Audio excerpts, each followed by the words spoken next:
So I'd like to welcome all of you to the European webinar of DFood International. We have finished South America, North America, Africa, Southeast Asia, MENA region, and today we have Europe. And today we have the IWGDF meeting. Yeah, you can start sharing.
Yeah, so I would like to welcome all of you, all the attendees who are not seen, but they're attending to a virtual platform.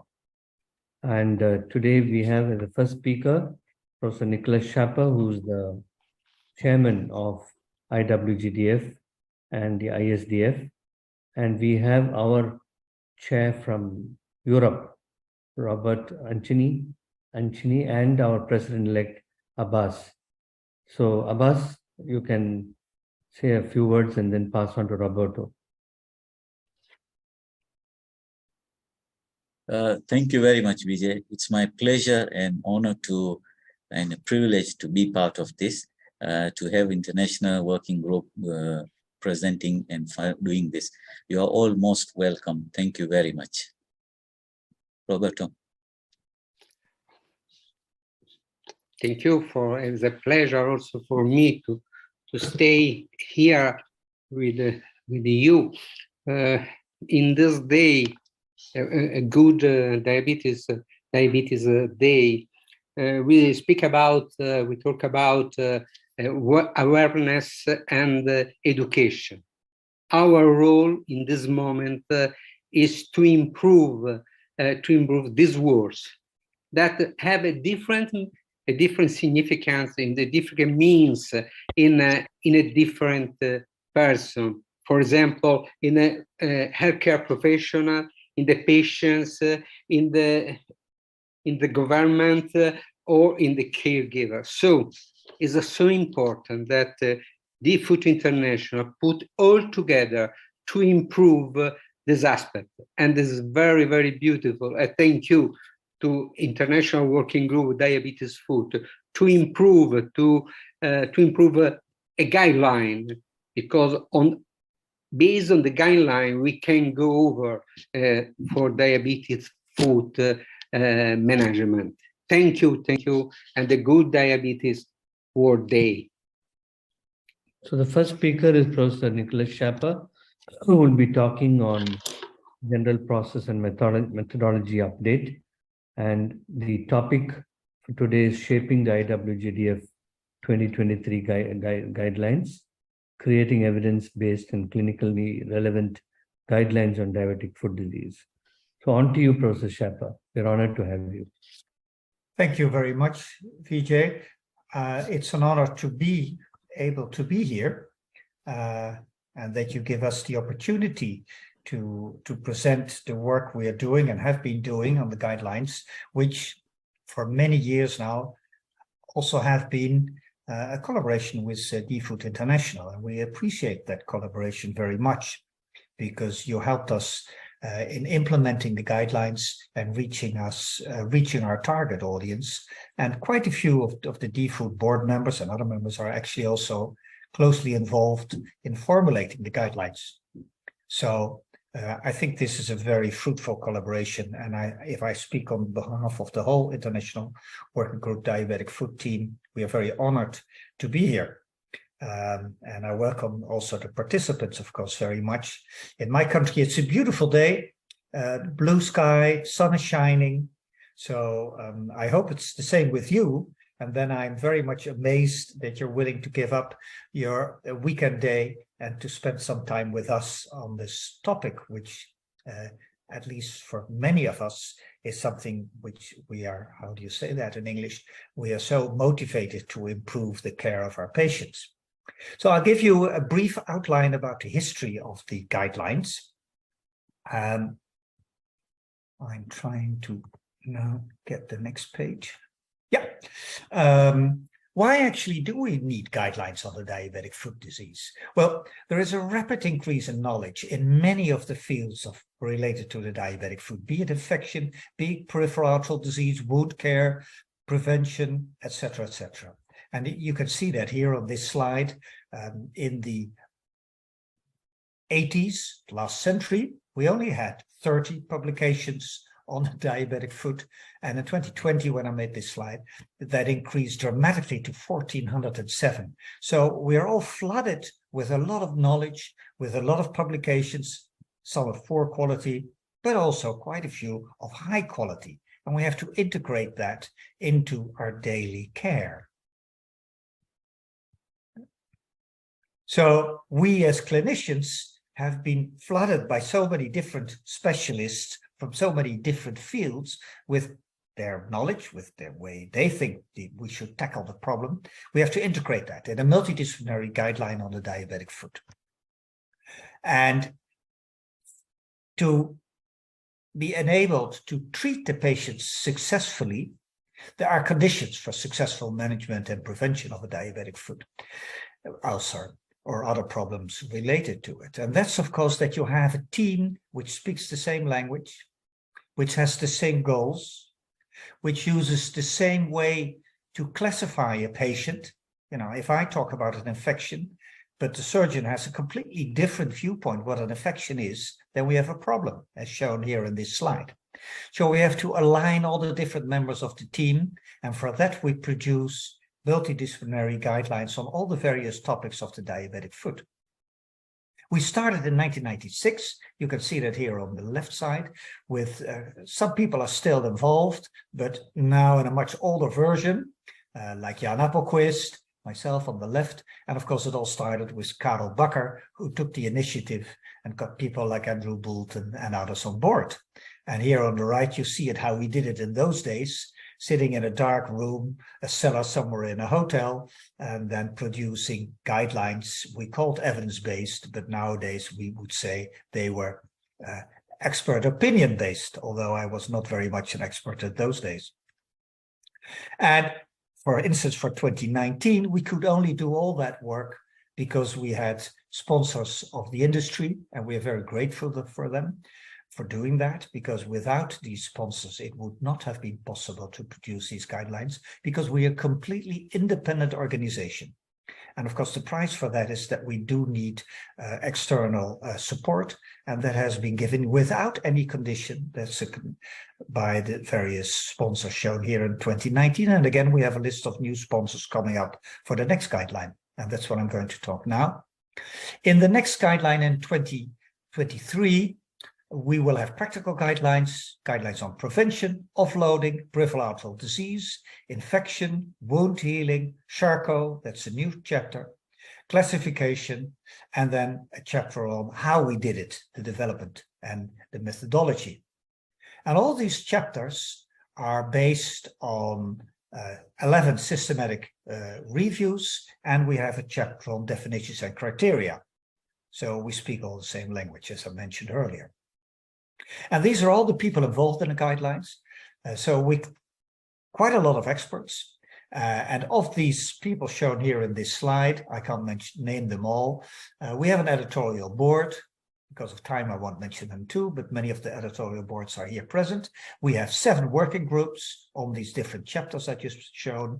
And then we have a lot of external experts, more than 50 all over the world. I'm going to show you that soon. And we have a series of collaborating associations like DFOOD, but also the World Vascular Society.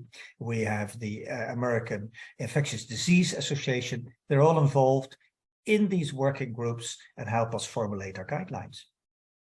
And here you see a beautiful slide made by Jaap van Nette, our secretary, showing in color all the different countries that are involved in the guidelines. The red is the working groups, and the yellow color are where also external experts are from. So we do think that we do cover truly a lot of the world. Of course, not the whole world, as you can see, but most of it. How do we do it? Well, I'm not going into that too much detail, but it is important for you to realize, and it's also one of, maybe you could say, the weaknesses of our guideline, is that we have to do it in a completely transparent way, which is reproducible, and which follows current definitions and criteria of how you develop a guideline. You can't just go back to a cellar like we did more than 20 years ago and, get a bunch of experts and pick your literature that you like, and then you write a guideline. No, it is now a very rigorous process, which takes a lot of time. You formulate your clinical question, we call it a PICO, then you formulate your outcomes, the outcomes that are critical, the outcomes that are important and not important. Then you do your systematic review of the complete literature. Then you grade the literature. Then you look at different aspects of the literature shown in the right, the risk of bias, but also the inconsistency of the data, the indirectness of the data, imprecisions, etc. And then this group of experts, and they are a mixed group of clinicians involved in writing systematic reviews, but also clinicians involved in clinical research and daily practice, they together, with the input also of patients, formulate their recommendations, and then these recommendations are sent out for external experts to review, and the original and this various organizations I mentioned earlier. And actually these experts and organizations were also already involved fairly early on in the process in formulating the PICO. So we try to embed it as much as possible in daily practice, although it is a rigorous process, and that also has sometimes limitations. At the end, we formulate recommendations, something like this. You can find that in our 2019 guideline, and something like this will be maybe in the 2023 guideline. And a person with diabetes and a food also use the SINBAD system for communication among health professionals about characteristics of the ulcer. This was 2019, and I do not know what it will be in 2023. But as an example, and then we say strong, because it means that this is something we feel that should be done. Otherwise, we say you consider, and we call it a conditional guideline. And then that means that you should indeed consider it, but there are situations where you should probably not do it. And then the second word, moderate, means the quality of the evidence based on the systematic review and additional arguments. Below the recommendations, you will find a rationale in which we try to explain how we came to this recommendation, its strength, and the assessment of the evidence. Of course, rigorous methodology has a price. Here you see our secretary, at least a theoretical secretary, because then I would have had a picture of Jaap here. But of course, we have secretaries for each working group also, and they do a lot of work together with the chair, of course. We calculated that in 2019, it was 10 years of full-time work if one person would have done that. And if you translate that into payment costs, it's 2 million euros in kind. So we all work for nothing. We all work, I hope that it's not for nothing as a result, but we do it for free. We work in the night, we work on weekends, on holiday days, and that's a huge undertaking. So thank you very much for your patience and for this giving me the opportunity for this brief introduction. And I'm looking forward to your questions at the end of my talk. Thank you. So we'll next move on to Dr. Matilde Monteiro. Dr. Roberto or Yap, would you like to take over? She'll be talking to us on classification. Thank you very much. I'm very sorry because perhaps you need to put the volume a little bit higher, but I'm doing my best so that you can hear me. So I will be discussing with you about the topic of the questions about the guidelines on classification. And the subtitle of this is, can this guideline be classified? Because it is really interesting, because having this presentation right after the Nicholas Schaper presentation, because the problem with ours and about classification is that we will have a slightly different methodology when you look and compare with the other guidelines. So this is a really specific and a really interesting group to be working with, because we have been learning a lot throughout the process on how to do and how to best answer to this question. So you can see here on this slide also the current group. And what you can see is that from 2019, we have included 2 additional persons to our group in comparison to the previous round. And our intention is, as Nicholas has said, to increase the group and also the representativity of people from other countries that were not in our group in the beginning. So the first question is, why do we think that to systematically classify ulcers is so important? Basically because we know there is so much heterogeneity in the beginning, because there are different causes for an ulcer, and we can have different predisposition or factors related to delayed healing. We can have different outcomes that we can consider as really important and mainly focus on healing and amputation. But we know that in clinical practice, we will look to much more besides these outcomes. And also what we would like to know is, when facing a specific ulcer in front of us, what should we do? What should be the best management strategies, and mainly focusing on offloading and infection and revascularization. So we truly believe that we need to use specific classifications for specific clinical scenarios. One of them is, like the example that was given in the previous talk, how to communicate among health professionals about the characteristics of a diabetic foot ulcer. So how can I say that a person should pass from a primary care to a tertiary care and to have an adequate referral if I don't know what I should communicate and what should I tell to the other health professional? This is the case that I have. This is an urgent case. In which variable should we focus on? The other part is more related to the patient itself. So how can I tell a patient what is his prognostic, what is his expected prognosis, and the outcome that we think that will come from this specific ulcer? The other, as I said before, is to guide management, mainly focus on the infection treatment, but also on the benefit of revascularization of the index limb. And also, as much importance as in the other scenarios is also the question about audit and the comparison between institutions. Are we being effective in our organization of healthcare? Are we comparable between countries? Is just the differences on the characteristics of the ulcer the reason why we don't have the same results? Or should we look into our institutions and change the management and change also the flow of our patients? So one of the major differences was that our group was created in 2019. And so on this round, we made a critical review instead of a systematic review. And this led to a major change in what we thought that we knew about this topic. So in 2019, we had identified 19 different systems that had been validated on diabetic foot. This was around the inclusion of about 50 articles. But now we identified 28 systems that were addressed in more or less 150 articles. So we need to extract and do the risk of bias of 150 articles and to understand the evidence about and around these 28 different systems. The other question was that we also did a more light approach about the grade, and now we had the full scope of it. So what does that mean?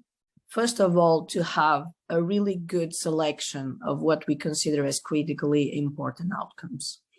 And this passed for external reviewers, but also by patient representatives to understand to which outcomes should we consider as the most relevant.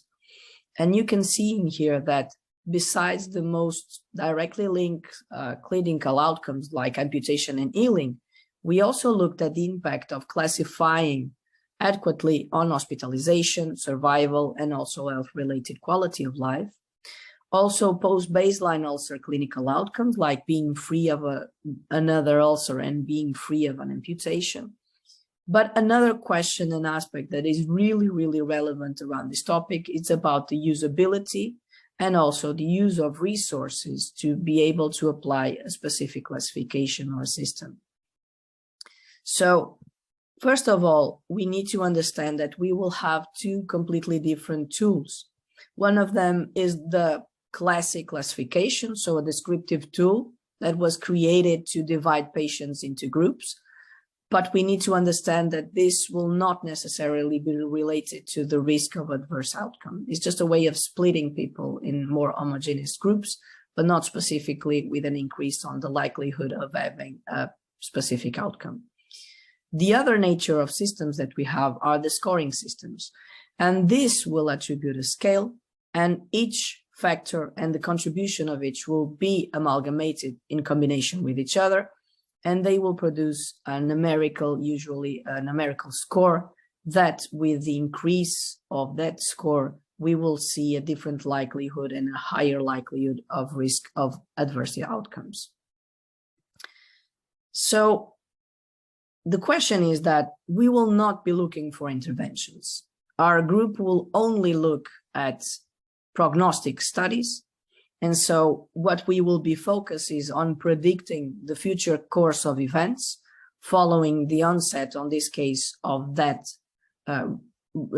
ulcer of reference. What we are looking is to be able or to estimate the probability of, for example, having an amputation or requiring hospitalization, or to discriminate, and in this case, focusing more on accuracy measures between those who will develop or not that risk event. So for that, what we were looking for was for the risk of bias for the quality in prognostic studies. But another aspect that we had to look into was if there is any measurements about reliability. So if when we use and apply a classification, we will reach the same results in different situations or in different health professionals using this. So here again, we had to use different methodologies, and we had to do and to apply two different tools to assess the risk of bias. Now, if you look at the tripod statement, and this is the one that we should use when we are talking about multivariable models, and one of the things that we can see is that we will have a really gray area between diagnostic and prognostic studies. And the question was that if we look at the grade system and the summary of judgments just for prognostic, we would be really limited to the items that we should be looking at. And so one of the things is we need to look at classifications in a way that if we can accurately stratify people by their risk of developing those critical clinical outcomes, we intend to change clinical management and hopefully change the clinical course.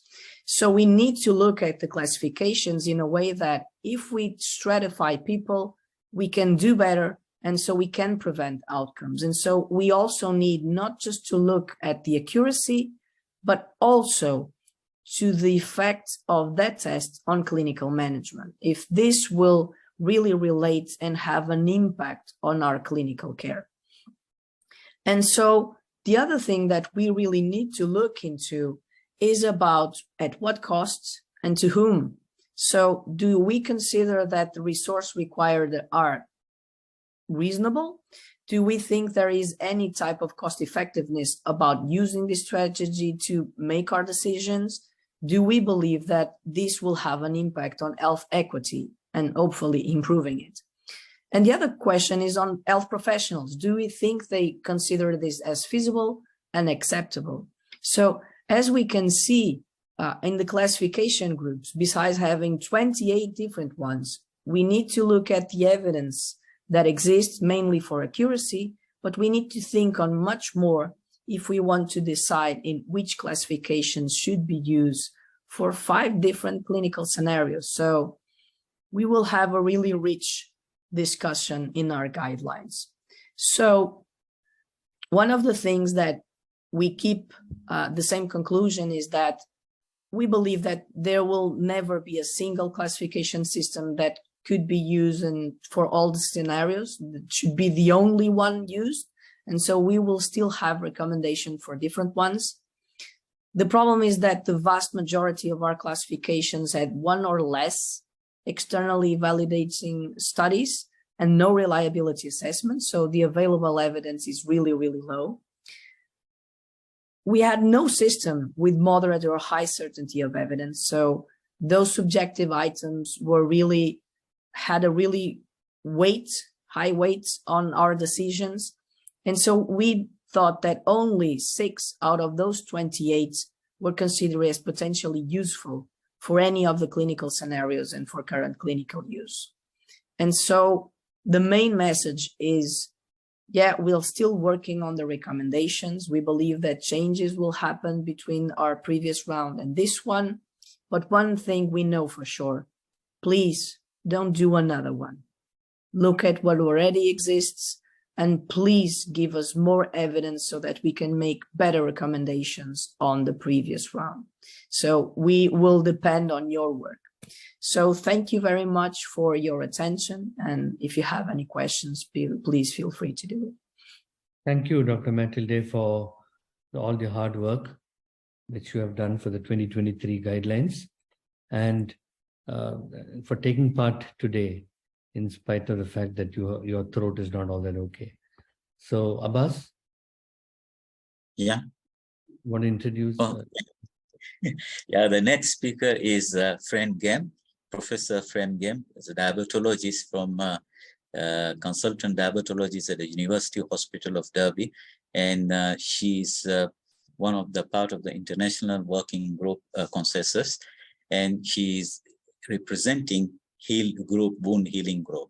So Fran, today's topic is wound healing. The floor is yours. Thank you. Thank you very much. Now, hopefully I'll be able to share my slides and share the correct screen, so forgive me. Okay, so we're talking about wound healing, and a lot of the methodology have been covered, but I make no apology for taking you through some of the specific items of wound healing again. So this is the wound healing group from this year. Sorry, I'll just flicked over too quickly. You'll see some very famous names there. And as Matilde said, we have expanded our groups this year to ensure that we cover lots of different specialties, but also many regions of the world. And you'll see our DFOOT president there, who's been enormously helpful to us in ensuring that we don't have a Western world-centric view of our wound healing guidelines, but also we've got some very well-known podiatric surgeons in the USA. So our discussions are extremely interesting. Now, these were the 2019 guidelines. We did a systematic review in 2019, as well as the guidelines. And if you haven't looked at those, they're about to be updated. At the time, we made 13 recommendations. And I just want to take you through what we're doing differently this time, because the process has been much more rigorous in order to be much more transparent about the recommendations that we've made. Now, Nicholas has already shown you this slide, but we spent a lot of time as a group deciding on the questions we want to ask, particularly around the outcomes. So in wound healing, which are the outcomes that are particularly important to physicians and also to patients? So we had some external reviews from our patients and from around the world, and many of DFOOT international representatives were very helpful in ensuring that we had the right outcomes, because if we don't have the right outcomes, we can't ask the right questions and we can't make the right recommendations.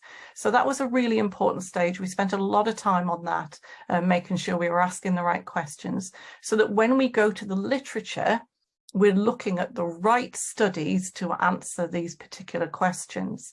And when we go to the literature, we pull down all the papers that we think might answer that question, and we do what we call a risk of bias, which is really just a quality assessment, so that in intervention studies, what we're saying here is there any other reason why the outcome might be positive or negative other than the intervention? As in, is there bias? Did one group have bigger ulcers than the other? Did one group have more vascular disease than the other? So this is what we mean by risk of bias. So we look at all of these different items, and it's hugely time consuming, as those of you in the working groups will know. And then and only then, having looked at, asked the right question, done the literature search, do we then move on to looking at making recommendations, which always start with the quality of the evidence on which we're working. Now, in 2019, we looked at controlled studies as well as randomized control studies and case control studies, time series, and we included papers in any language, but obviously they had to include people with diabetes and an ulcer on the foot, so we weren't looking at prevention. And our outcomes at the time were healing, change in ulcer area, and amputation. And in 2019, this was an update of previous systematic reviews, so we didn't go back and review the literature. We assumed that those that had done the literature reviews had done it properly, but obviously times have moved on since 2004, and what we would think was good healing or good usual care probably isn't the case. So what we've changed this time is we've only looked at randomized controlled trials, largely because every other review we were saying, well, yeah, there's something there, but it's not very good quality, so we're going to ignore it. Well, that's just time consuming. So on this occasion, we've taken randomized control trials only, as that's the best quality literature. Obviously, we're still taking papers in any language and people with diabetes and an ulcer on the foot, but with input from our colleagues and our patients, we have extended the outcomes that we're looking at. And in particular, we're looking at resource use, quality of life and maintenance of function. And these are new outcomes that we're looking at. I have to say there isn't much literature on these, but nevertheless, these were important to patients and their carers. So this on the left-hand side shows you the number of titles that we'd identified in these updates as time went on. That's the quantity of the data we were looking at in 2019.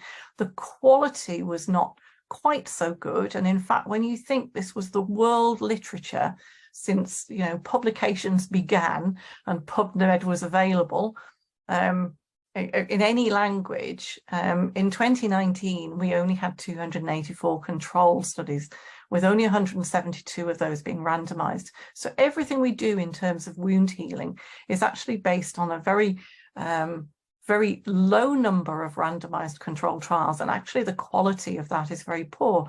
So our entire world literature in 2019 consisted of just 44 double-blind trials, and even some of those were still at high risk of bias.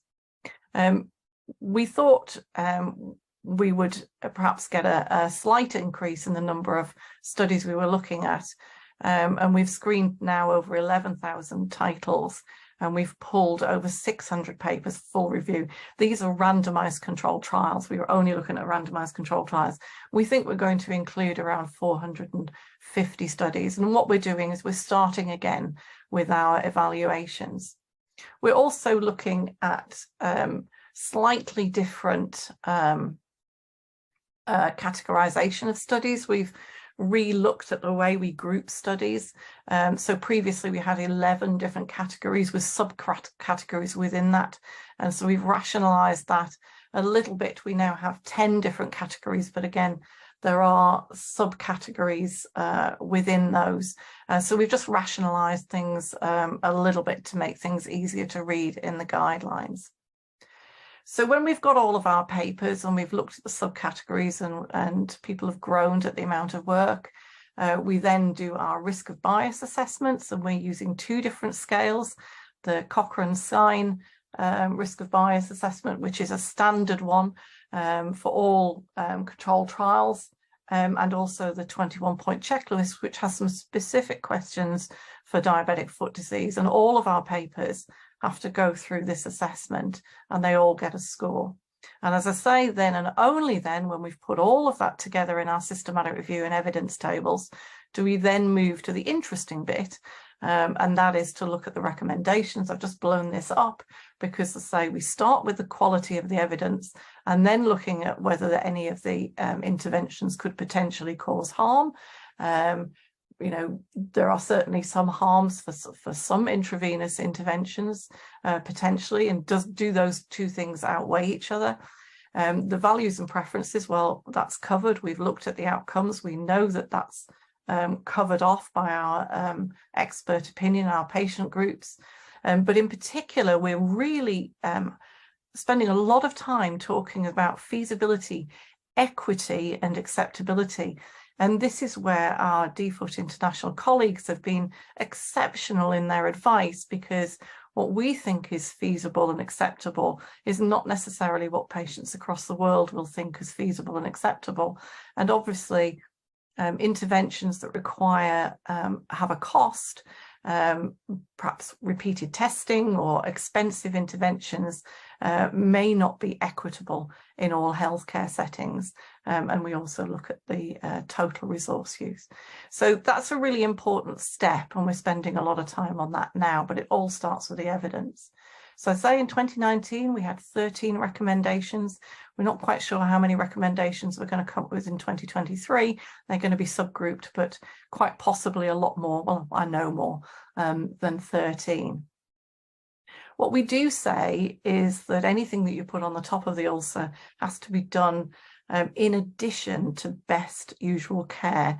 And that's something we're looking at throughout. If a study's been done, have the patients had best usual care before we put anything expensive on? And I always labour this intensely. Unless you've got the good foundations of good wound care, it doesn't really matter what you put on the top. It's just too expensive and won't make any difference. So all of our studies, we're looking to see whether this was in addition to best usual care. So I've shown you this slide before because I think you now realise the amount of work that these people are doing, and they're all very smiley and happy on that picture because they think they're going to have a really good fun time with us. We are now on our 21st meeting, plus all the additional work in between. So we're very grateful for the amount of work they're putting in.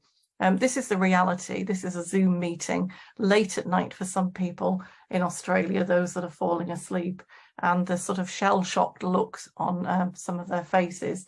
This is the reality. It's not, it is a huge amount of work. So thank you all very much for your attention. Thank you, Fran. I would like to next introduce, there's some questions coming up. I'll ask the tech team to post it in the chat box. Before that, we'll go on to the next talk by Dr. Jaap van Nitten on prevention. Dr.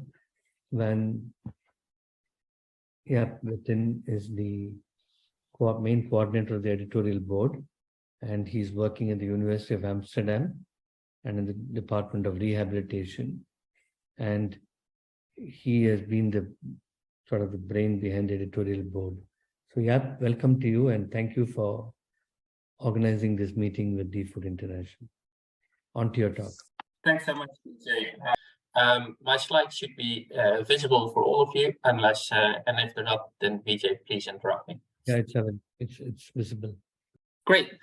So this talk is about the prevention guideline. But as with the previous speakers, I'm not going to tell what's going to be in the prevention guideline because we're not there yet. We still have a lot of work to do, although we've covered quite a lot of ground. Here you see the names of the people who are with us working on this prevention guideline. In 2019, and actually also in previous years, what we showed, what we put in the guideline is the 5 key elements of prevention, which is identifying the at-risk food, regularly inspecting and examining the at-risk food, educating patient, family, and healthcare providers, ensuring routine wearing of appropriate footwear, and treating risk factors for ulcerations. Well, it's not surprising, but it's unlikely that these 5 key elements are going to change, which is why I'm happy to put them on right now. But for this talk today and for the next 10 minutes, I want to talk on the 2 specific cornerstones, which is the regular inspection and the ensuring routine wearing of appropriate footwear, or phrased slightly different, ensuring low pressure. Because in those 2 areas, we've seen over the past few years and sometimes even decades, some new technologies and some exciting technologies in ulcer prevention.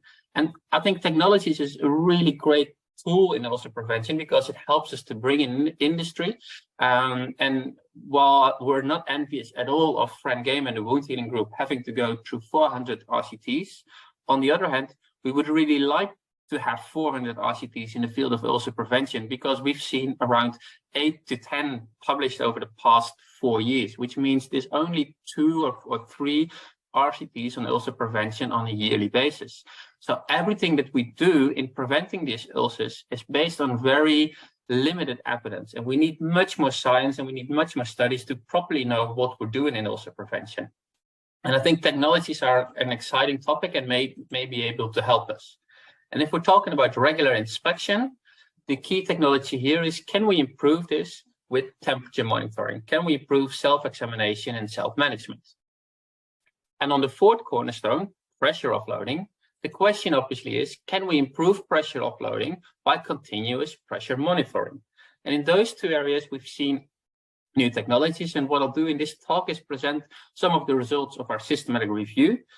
So it's not the guideline yet, but it's what we found in the literature and what helps us to assess how we're going ahead with the guideline writing. So I'll first focus on temperature monitoring. What you see here are multiple technologies that all have the same purpose, which is to measure temperature on the foot, often the plantar surface, but some of them are capable of measuring also on the dorsal surface. And so you see multiple technologies that are all out there and that all can be bought in whatever shop you would like to go to. So all these technologies are out there and available. But if you look at the technologies that are actually tested properly in clinical studies, this is all we have. This is the only one that's been properly tested. And okay, maybe you should give some credits to this technology because it has also been tested in the non-controlled studies. But despite having so much technology available to us, it's hardly tested in real studies. Because what we have are 5 RCTs using a handheld thermometer, 3 of them already old, hence the quotation mark around the new technologies, because this is clearly not a new technology if it's been in this field for almost 2 decades. So the 3 older studies are all from the US, and we have 2 more recent studies from Europe. And I have to disclose that on the most recent study, I'm one of the co-authors. And then on the map that you saw, we have 1 non-controlled study, also pretty recent from the US. And I won't go into detail, but surprisingly, that study did not show any difference between the year that the MET was used in ulcers that occurred versus the following year, where patients had to stop using the MET. But I'll focus on the studies where we have proper evidence from high-quality RCTs. And these RCTs show you the temperature monitoring is effective. This is a meta-analysis, and what you do in a meta-analysis is that you summarize the evidence from the various studies, and you look at, and I hope that you can see my mouse going through it, but what you want to look at is this black diagram. And this black diamond tells you, if it's on the left side of the line, that it's helping prevent foot ulcers. We see that the risk of getting a foot ulcer is about half in people who monitor their temperature daily and reduce their activity when they find a hotspot. So it's very effective. And that's obviously good news, because that's what we want. We want to prevent foot ulcers. And in our most recent study done in the Netherlands, we also looked at the costs. And as we expected, if you prevent foot ulcers, you prevent spending a lot of cost, because on average, a foot ulcer costs 10,000 euros, something we again confirmed in our studies. And this is what we also showed. We showed that it's cost effective. In the blue bar, you see the average cost during the 18 months of study of people in the intervention group who were temperature monitoring. And in the red bar, you can see the average costs per patient in the usual care, so not having temperature monitored. And you can see that it's cheaper. So it's cost effective.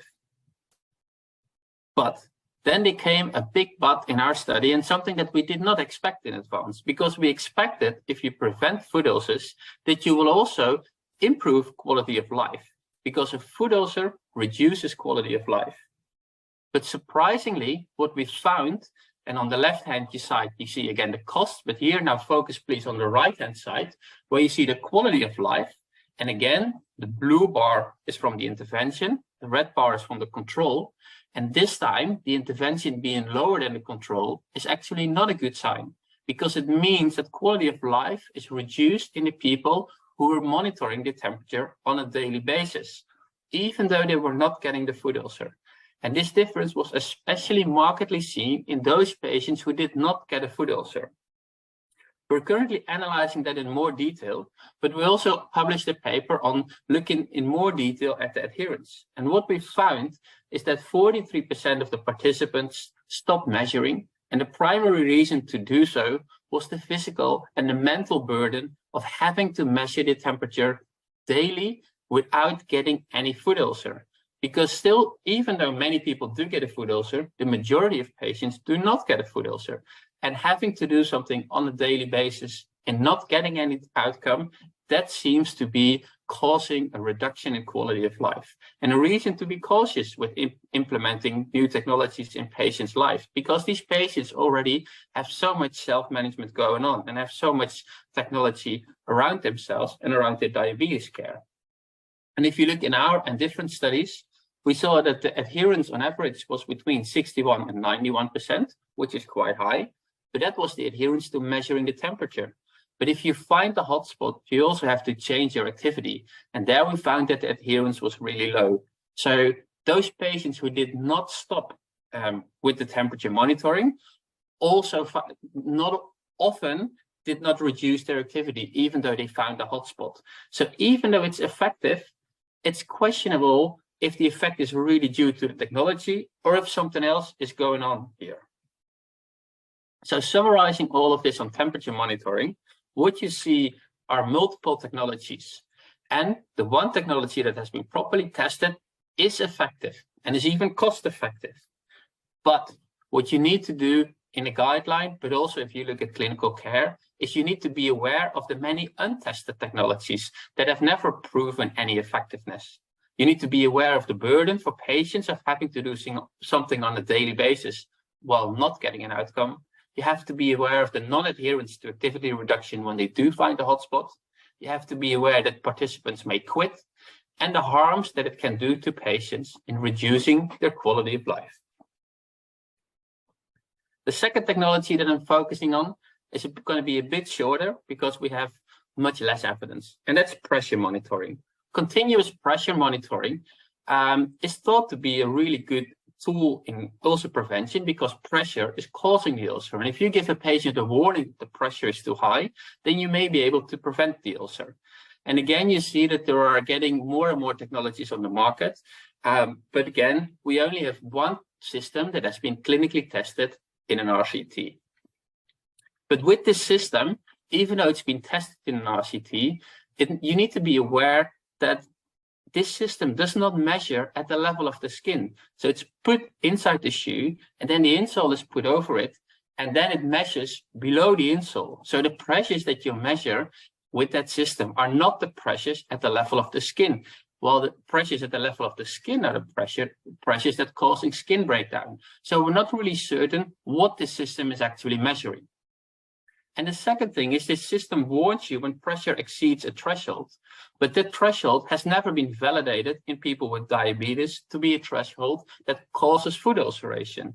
So yes, it gives you a warning, but we don't know when the warning is given, and we also do not know why the warning is given, because there is no evidence that the warning system, that the warnings are given at the level of pressure that is causing a food ulcer.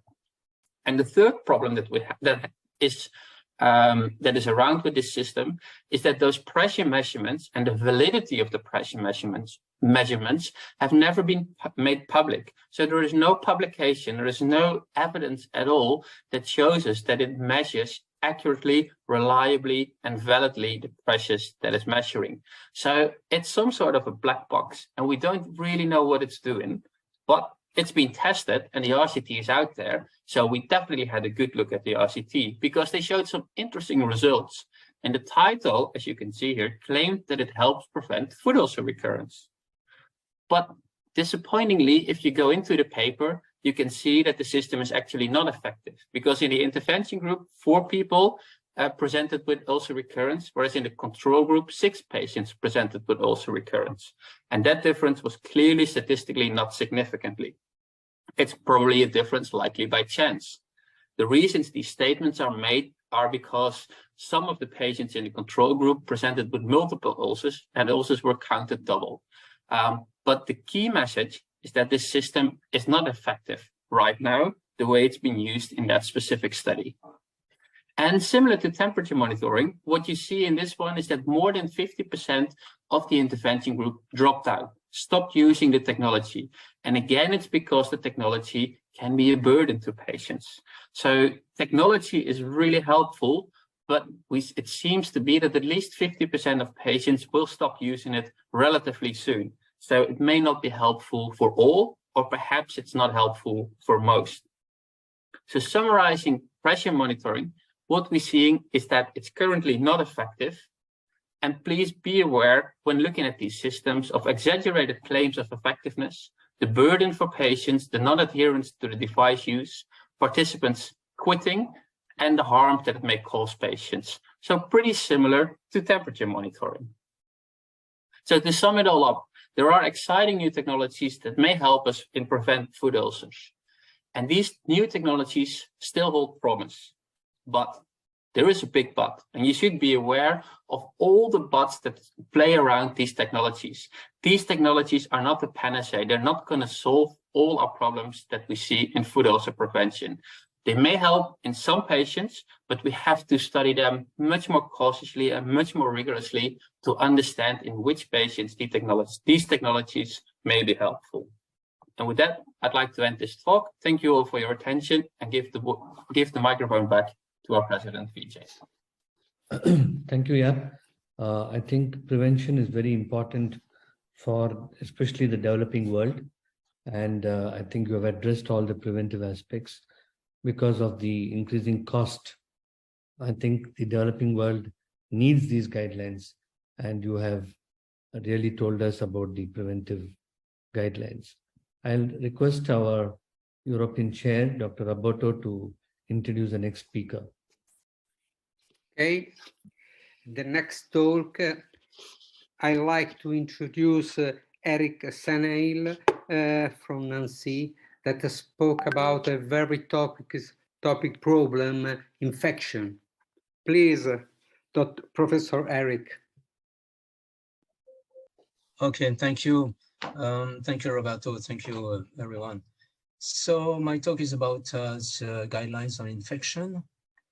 The group responsible for the 2019 guidelines included 12 persons. And we now Please have moved. Put in full screen. Oh, okay, like this? It's better the Full screen, yeah. full screen, please. I am in full screen. You don't see it? No. Okay. Yeah, No, but you can go on. You can go on. we, if you cannot, Okay, it's okay for you? You can Yeah. see it? Yeah, okay, go on. okay. Okay. Thank you. So the new group is now a larger group, as you can see, because we have 15 persons now, and 3 persons from the last group had to leave because of retirement, essentially, for Ben Lipsky, the chair, and Shigeru Kono.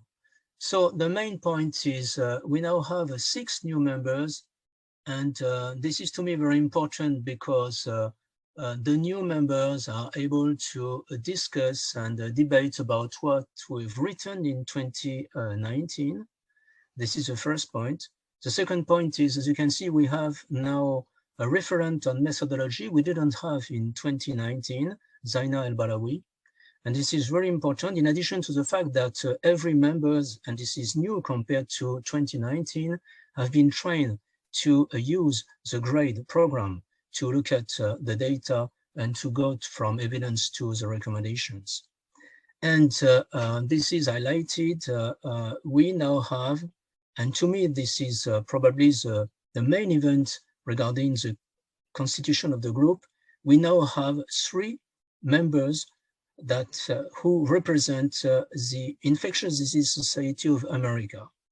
So it means that for the first time, we will have guidelines provided by IWGDF and IDSA together, not close, but together.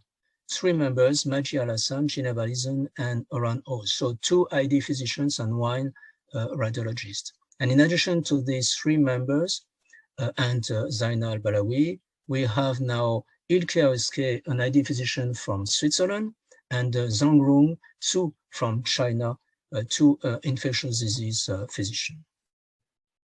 So we had 2 main objectives as for every group: to look at the new data since 2019, and to look at what we have written in 2019, because we have upgraded the methodology due to the presence, I repeat, the presence of a reference on methodology and the training of all the members of the group.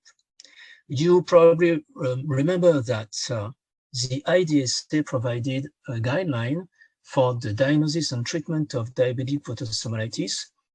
It was published 10 years ago, and you can see that 5 of the expert panel at this time belonged to both IDSA expert panel and IWGDF, Ben Lipsky, Anthony Berendt, Edgar Peters, John Embill, and myself.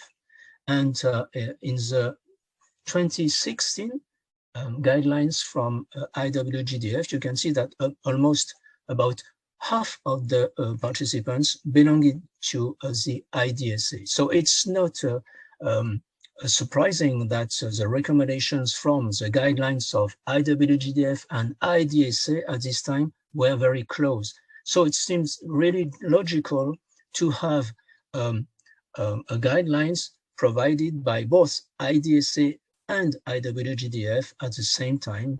But again, it is the first time. So I think I might not be quite objective because I'm an ID physician, but probably IWGDF and IDSA are the guidelines which are the most used over the world. So I think it is a very good point to have this collaboration between IWGDF and IDSA.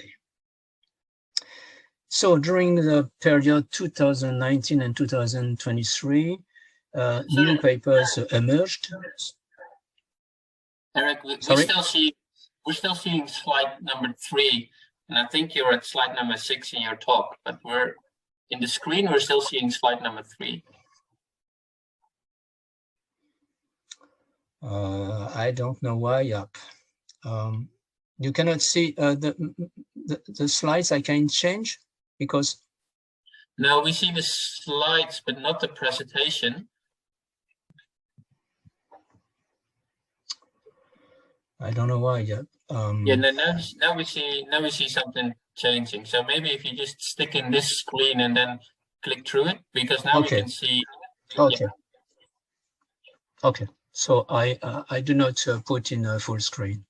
So as I said, during the period 2019 and 2023, we had to review for diagnosis 3,700 papers, of which 30 were including the systematic review, and for intervention 5,400 of papers, of which 35 were including the systematic review. As usual, we'll have two systematic reviews, one on diagnosis, one on intervention, published separately, in addition to the document on the guidelines.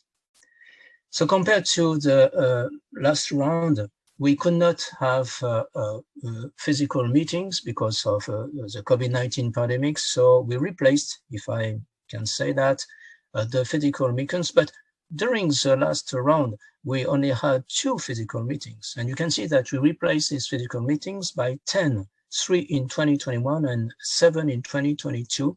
They were virtual meetings during which we discussed about the process and the data we could produce after reviewing all the papers. We used a list of relevant clinical questions which are very close to those we used in the last round, 4 for diagnosis and 4 for treatment. For diagnosis, the first one was about the accuracy of the IWGDF-IDSA definition of infection and the classification of the infection severity. Does it carry prognostic utility for outcomes? The second one was about the best method to identify the causative pathogens in soft tissue and in bone infections. The other one was about the diagnosis of a bone infection. What was the accuracy of the available tests for diagnosing osteomyelitis? And the same for assessing the monitoring and determining the remission of osteomyelitis, which was new compared to 2019. Regarding treatment, we looked at if there was any particular, any new data on the effectiveness of any particular antibiotic regimen, especially the specific agents, the route of administration, and the duration, because we have new data regarding duration of treatment for both soft tissue infection and osteomyelitis. Point 7 was about the difference between the surgical and medical approach of diabetic foot osteomyelitis. And the last one was about the use and the potential benefit of using some specific adjunctive or topical treatments in addition to systemic antibiotic treatment for the management of soft tissue and bone infections. So very briefly, I will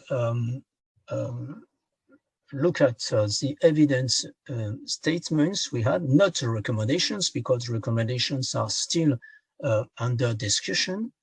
So the first one is about IDSA IWGDF definition of infection. And we have data showing that this definition correlates with the patient outcome, especially ulcer healing, and the risk of lower extremity amputation or the risk of death. We had a lot of discussions about the distinction between class 3 and class 4 because of a paper published by Larry Lavray's team in 2020 in Clinical Infectious Disease Journal, because in this paper, they didn't find any significant difference between patients with class 3 and class 4.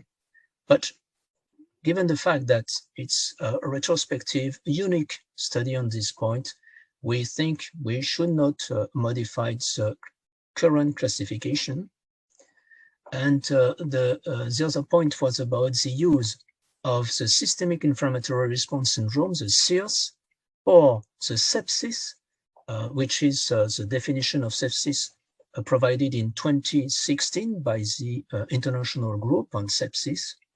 But sepsis is more a tool to use when you want to screen patients who are at higher risk of bad outcome if they have an infection. And we didn't find convincing data to modify the use of SIRS in our definition and screening of patients with moderate or severe infection. So this is the data we have on this first point.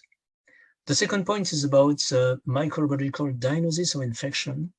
And we have some data with consistent results showing that if you compare culture and non-culture techniques, obviously you will identify more microorganisms using non-culture techniques, just because, as you know, these cultures are not modified by the previous antibiotic treatment. They are very powerful, efficient to identify any microorganism, especially for the next generation sequencing techniques, the NGS. But the problem is, the goal is not to obtain a lot of microorganisms. The goal is to obtain the bacteria or the microorganisms responsible for the infection. And this technique cannot say whether the microorganisms that have been identified are living or are dead. The second point is we don't know whether they are pathogenic or not. And the third point is you don't have very precise data on the antibiotic susceptibility profile of the agents. In addition, these techniques, non-culture techniques, biomolecular, PCR, and so on, are expensive. They are not available everywhere. So when you combine all these data, we are not convinced by the utility of these techniques, even if they are really effective in identifying microorganisms, but we think they are not very useful for the management of patients. Having said that, these techniques are absolutely indispensable to understand how a chronic wound works regarding microbes. But it is important to differentiate the research and the pathophysiology of these chronic wounds and the routine practice. So this is a reason why we probably will not modify the recommendations we had in 2019. Regarding the inflammatory biomarkers, erythrocyte sedimentation rate, C-reactive protein, procalcitonin, we have new data showing that they could be interesting for the distinction between diabetic foot ulceritis and non-diabetic foot ulceritis, I mean bone or non-bone infection. Of course, it is still important to consider the diagnosis of osteomyelitis using clinical signs, the type of the wound, the extension, the duration of the wound, and so on, the presence of a proctobone test, the abnormalities of plain X-rays, but these markers could be useful in case of persisting doubt after these very basic elements. Regarding imaging, the data still confirm that MRI is probably the best imaging technique if you have a persisting doubt regarding the existence of a bone infection in this setting. Third point is about bone biopsy. We have not a lot of, but some studies on bone biopsy, and the evidence statements regarding the results we have is that they confirm the low correlation between bone and non-bone culture results. So if you want to have a reliable documentation for bone infection, it is better to have bone culture. The problem is, as you know, it's not available everywhere, in every situation, in every center. And we have, at the moment, two clinical studies, one retrospective and one prospective study showing that bedside percutaneous bone biopsies can be made it is feasible, it is safe. It is an important point. It is safe. And if you consider the results of these two studies, we can suggest that these new data may ease obtaining bone culture results if you cannot obtain biopsy by surgery or by radiology because you don't have a motivated surgeon or radiologist to perform these bone biopsies. So probably this is an important new data. Antibiotic treatment prior to biopsy is likely to augment the risk of a negative culture. This is a very debated question, but we have new data in favor of this statement, which seems to be logical because it is confirmed in other settings. And the last one is about the intervention when you perform a bone biopsy, because in a study, they compared a bone biopsy through the ulcer with the risk of contaminating the sample by the colonizing flora compared to a biopsy performed via a healthy skin, so a distance from the ulcer, and obviously it seems better to use a bone biopsy performed through a healthy skin. So it's a new data again. Regarding treatment, we didn't find in the new papers or during the period 2019 and 2023, we didn't find any new papers that are likely to modify the conclusions we had in the last round of the guidelines. Regarding surgery, we have data showing that in case of acute severe DFI, early surgical debridement is likely to reduce the likelihood of a major lower extremity amputation. These are new data from at least 3 papers. And we confirm that the treatment with primarily surgical or non-surgical, it means only antibiotics approach in selected patients. And these patients have 4-foot diabetic foot osteomyelitis, no peripheral artery disease, no exposed bone, no abscesses, so a very strict selection of patients. And the data show that medical or surgical treatment provide the same results regarding outcome of the patients. Second point on the treatment, some studies, especially from Switzerland, the group of ILK have worked on the duration of treatment.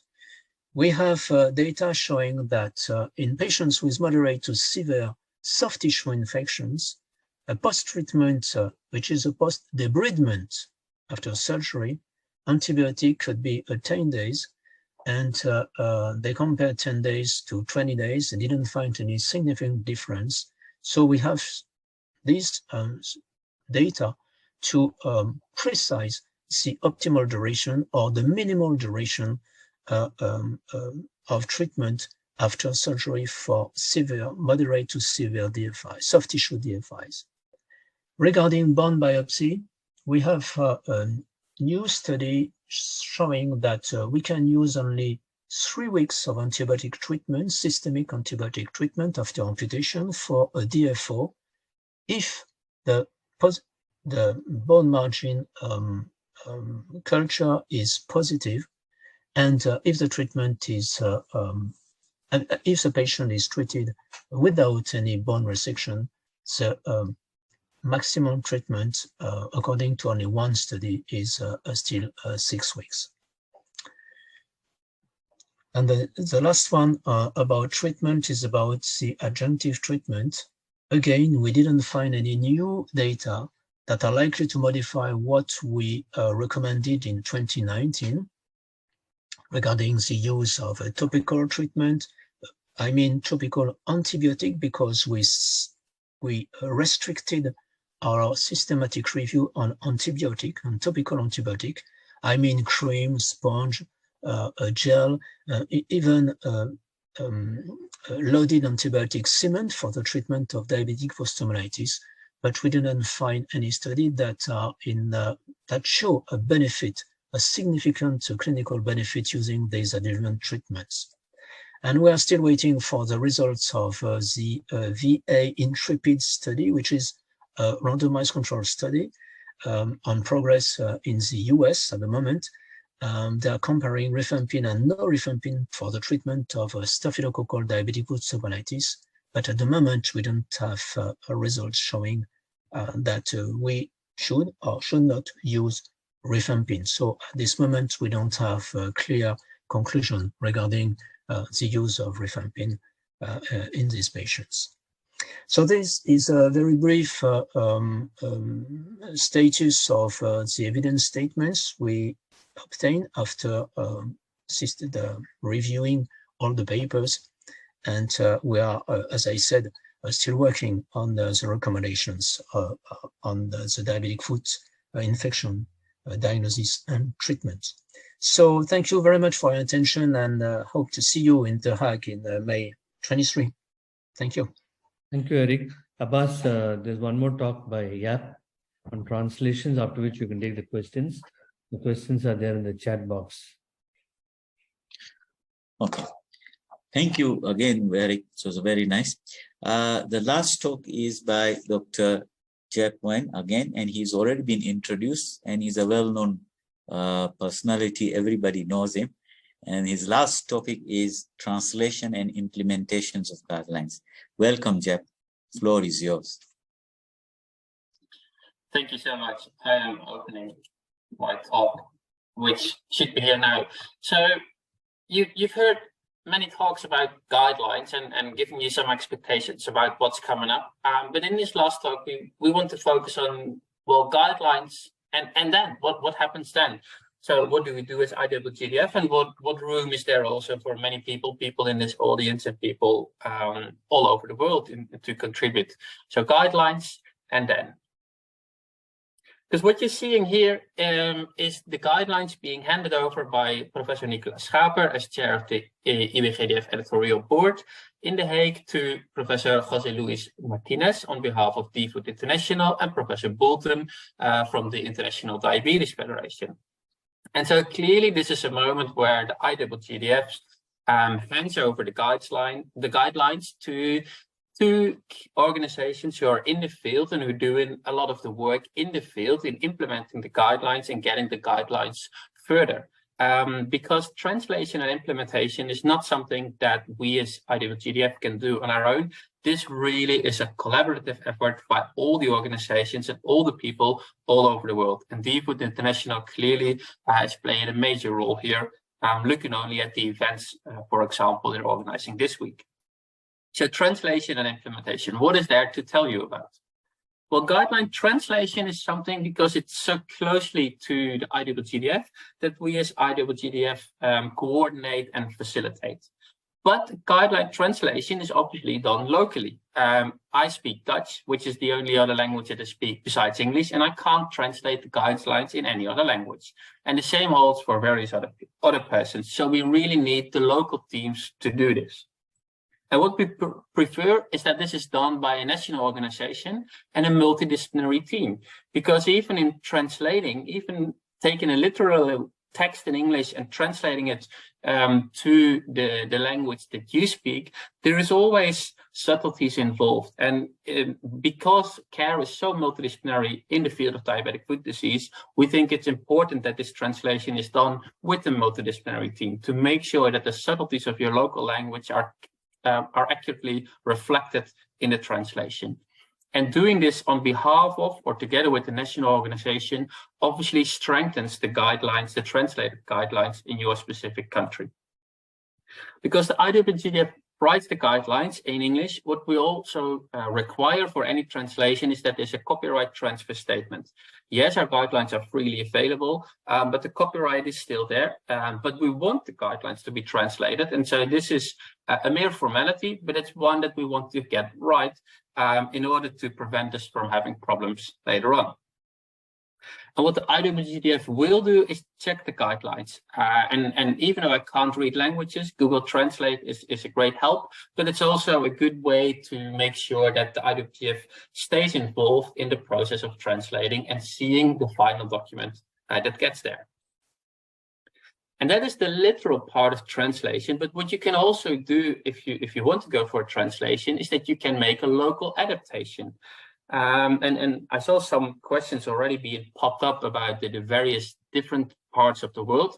Obviously, there are many different settings in the world, and the IWGF tries to write guidelines that are globally. And in a global guideline, you can never cover all the potential local differences. But if you translate a guideline into one specific language, you can add parts that are specific for your local circumstances. So you can make, and you have the room to add local adaptations.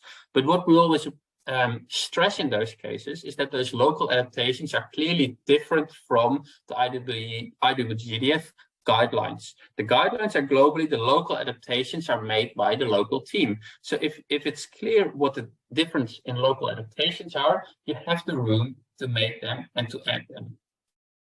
And there's even another option to go, which is to do a full adaptation. And a full adaptation is called a process that's called adaptee, and even all of that does mean something, but it's all created by the people who also made the GREAT methodology, the methodology that we follow.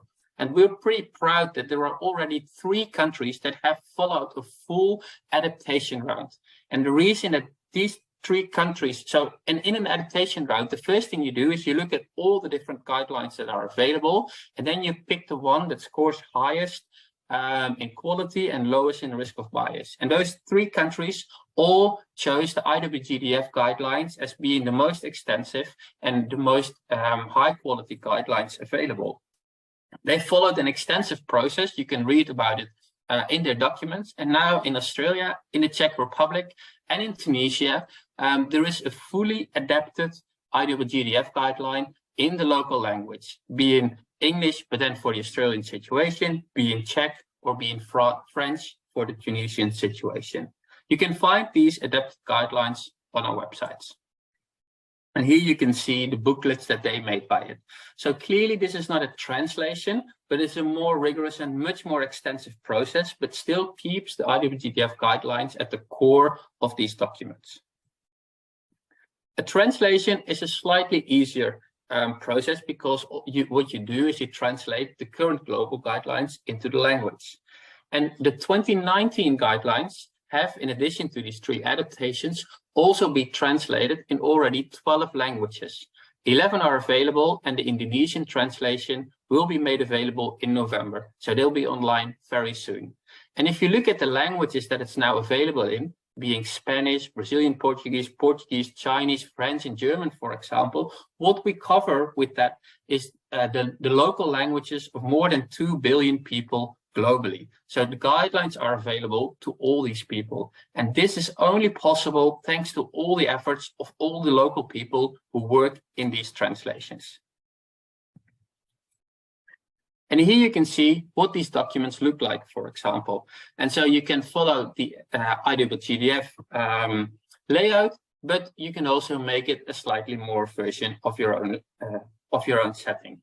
And we're really proud that there are so many people all over the world willing to spend the time and effort in translating the guidelines into the local language and make them much more available to many more clinicians, because the more clinicians we reach with the guidelines, the better the care will become all over the world. And so will we be doing translations of the 2023 update because the guidelines will change and have to change because the world is changing? Yes, of course we will be doing so.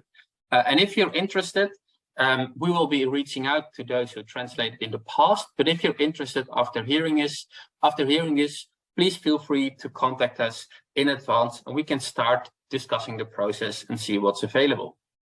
But obviously, a translation is only the first step. After a translation, you need to implement the guidelines into your care system. And is implementation any effective? Well, we're very glad that we have 2 studies, one from the chair of today, Roberto Anicini, and then one from Sweden, who not only implemented the guidelines, but also analyzed the effect that implementing the IWGDF guidelines had in their local settings. And the results of those two studies have been summarized by Matilde Montero Soares, who you also heard earlier today, and presented at a conference. And as you can see here, both in Italy and in Sweden, implementing the guidelines resulted in a clear reduction in major amputations. So yes, implementation, as far as we know, in those two countries works. Obviously, in many more countries, guidelines have been implemented, but it's really hard to implement and also collect the proper evidence to show that it works. But we're really happy that these two studies do show so. And at that same conference, and then later on in a paper, Matilde Montero Soares also looked at all the studies who looked at implementing structured foot care. And that could be based on the IWGDF guidelines or similar guidelines or a group of guidelines. And if you look at all the studies that implemented guidelines and implemented structured foot care as recommended by the IWGDF, you again see a meta-analysis as presented earlier, and you again want to focus on the black diamonds, and you again see that's on the left side of the bar, which means that it is effective. It clearly prevents lower extremity amputations. So yes, implementation works. But with implementation always going on and so hard to collect actual data, what we did in Australia in a study that was supervised by Peter Lazzarini and where Yuqi Sheng was our PhD student doing all the work, we looked at if we model the outcomes, what will happen? Because modeling is a useful way. If you don't have the data and if you don't know it, you can, well, make estimates about what might happen if you implement evidence-based care as recommended in the guideline. And what we did in this specific study is we looked on the total left. What you're seeing here is the current situation in 5,000 patients that were collected in Australia, where around 30% of them were receiving guideline-based care, which means that in all the data that we have available, we can see that they're receiving the care as recommended in the guideline, and 70% were receiving suboptimal care. That's not necessarily bad care, but it's not as good as complete as recommended in the guideline. And what we then modeled is, well, obviously you want to go to scenario 7, where 100% of your patients get guideline-based care, but that's not very realistic. So what we modeled is step changes. What happens if you improve care for 10% or for 20% or for 30%? So what if you improve the number of the percentage of participants that get guideline-based care by only small steps? And then we looked at the effectiveness, but also the cost related to it, because guideline-based care can be more expensive in the beginning in order to gain something later on. And what we're showing you here, and I won't go into detail in explaining you what you're seeing here, but what you can take home from this is that every improvement in guideline-based care, even improving 10% in your population, is already cost-effective. So what you see in here, cost-effective in 70% of the cases, so that means the vast majority, and dominant in 60%. So that's not only cost, it's improving the quality of life by more than you expect. And if you achieve 100% guideline-based care, you are cost-effective in almost 90% of the potential situations. So what you see in here, and you see that the uncertainty grows in the second picture, but what you really have to take home from this picture and from that specific study is that even a small change and a small improvement in implementing guidelines is already saving you money and improving the care, improving the outcomes for all of your patients. And the more you can implement, the more you save and the more you improve. So implementation in clinical practice, what we know is that it improves outcomes. It's an ongoing process. It will never stop because the world changes, your patient changes, and the evidence changes. And it's a collaborative approach. It's something where we need everybody to work together as hard and as good as we can. And with that, I'd like to conclude this presentation and give the floor back to Dr. Abbas. Thank you so much for your attention. Thank you, Jeff. So such a nice summary. Everything was covered. Thank you very much. We have few questions in a chat box, so we can start asking. Professor Nicholas, will international working group guidelines be relevant to the developing world? Well, I think some of, at least part of this question, in my opinion, is answered by Jaap. Yes. What we try to develop with our guidelines is a do-it-yourself guideline toolkit. We're not giving the answer how all patients should be always treated in all situations. Impossible. In Brazil, in the jungle, it's quite different from Alaska, in the snow, from India, where people go to the temple barefoot, from my country. So you have to translate it. But the principles behind the guideline, for instance, in a plantar foot ulcer, you should always offload it. That is the same wherever you are. But of course, we do realize that if you go to the temple, you have to think about how to solve this, if it's possible to solve it, for instance. So yes, I do think that the guidelines are very relevant for developing countries. But on the other hand, we have to realize that just simple translation for these countries in many instances is probably not sufficient. And they should be either slightly changed or completely adapted, like Jaap said. Thank you, Professor Nicholas. And I think I will also add that I think you managed to cover each and every section in guidelines. There were people from developing world, including myself from Africa, and there were reviewers even from developing world. So we had a briefing from there, and the rest, what you answered, was perfectly agreeable. Yes. Dr. Martila. Sorry, if I may add, I realized, Yeah. sorry, I'm impolite, I'm sorry about spit you now. Yes, I Professor. realized also something which I learned from you, from people from the developing world, is, and that's a discussion we frequently had also in earlier DFOOD meetings, why you set the standard so high, people asked us. Because we don't have this, we don't have that. But that's the whole reason we set the standard so high. I turned the question around.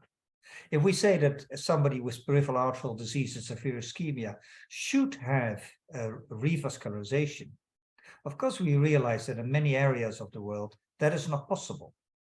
But there is simply no alternative for that. And by stating that that should be done, the revascularization, we offer the people in the developing countries, and particularly also in the middle income countries, tools where they can go to their healthcare bureaucrats and say, this is what the global guidelines say, and this is what we should do. Now the healthcare system should adapt in order to make this possible. Sorry for the interruption. No, that was a very valid point. I'm at the moment in Kenya, Nairobi, doing a meeting in diabetic foot, and Minister of Health this morning approved diabetic foot as one of the priority. So it took us ages, 30 years, and people were very happy that it has been accepted now. And the podiatrist was not even on the list of registration, and they have now accepted podiatrist as a podiatrist, not a pediatrician. So, so this is well done. It's what you said. That's boss. Okay, Dr. Maltida, your question: there is any difference between classifications like Wi-Fi, SINBAD, etc.? Yeah, we completely believe that the classifications are really different. And this is one of the reasons why we don't believe that one classification will fit all scenarios. Because if for a first assessment and to try at least to stratify patients, we need a simple tool that is easy to collect, not dependent on experience, and that you can do it in a short amount of time, that will not be reasonable to use in tertiary care, where you need to understand exactly who will have more risks, who will require specific management. So you will need more detail, but it's not expected for you to ask in all the settings the same questions and the same level of detail. It's not feasible, it's not cost effective. And so we really need to look to the differences between them, but again, selecting those that at least we have any evidence that they are at least useful in any of them, but then to look at those differences and select the best ones for those specific scenarios. Yeah, great. So Thank you they very are, much. and we agree they are different, and they are supposed to be different. Yes. Friend, there's a question for you. Will the new guideline help us to recommend wound dressing and etc.? Absolutely. Good question. If they don't, then there's probably no purpose in having a guideline. So yes, absolutely. They are going to, the wound healing guidelines cover dressings, applications, pastes, topical oxygen, hyperbaric oxygen, skin substitutes, fish skins, placental membranes, other gases. They cover the whole range. But yes, in particular, we have a section on, simple wound dressings and topical applications. Now, where there is good evidence and where there has been, in particular, cost effectiveness data in many healthcare settings, such as, for example, sucrose octasulfate, and we haven't formulated our guidelines yet, but as that one I know is not going to change. Nobody has said this is not effective. It's not cost effective. In fact, the cost effectiveness data is growing around the world, and where you know that it is feasible and acceptable to patients, and yes, we can make a recommendation to use that topical application or dressing. There are many others. I just use that as an example of one that we've used that was recommended in our previous guidelines, and we don't expect that to change during our voting procedures. But we will always recommend them in addition to best usual care, where best usual care has not actually healed the wound. So we do need to understand that the basics are often enough, and then anything on top of that is additional. Where there is no evidence, published evidence of randomized control trials, then we may not be able to make a recommendation at all. So there may be lots of applications that people are using that we are unable to make a recommendation on because nobody has published any data. But absolutely, the guidelines will recommend classes of wound dressings or agents that could be used in addition to best practice care, where best practice care has not helped that ulcer. And we will also include some discussion about whether that would be feasible and acceptable in low middle income countries as well. That's obviously very important. Yes, ma'am. Thank you very much. I think you covered everything. I have nothing to add there. Thank you. Jack, there is a question for you. Is International Working Group on Diabetic Food 2023 throw some lights on preventive aspect depending on the various social, culture, habits of the people in different parts of the world? Yeah, I think I need to be upfront with a disappointing answer is no. Not that specifically and not that particular. And let me explain why. We're following the GREAT process, which means that we are really bound by the published evidence and the aspects that have been studied with enough quality for us to make statements about it. And this specific aspect has never been studied in an intervention. There's never been an intervention that has that looks at specific habits and specific differences in sociocultural habits and the potential of intervening in them and changing them and differences in outcomes that you get.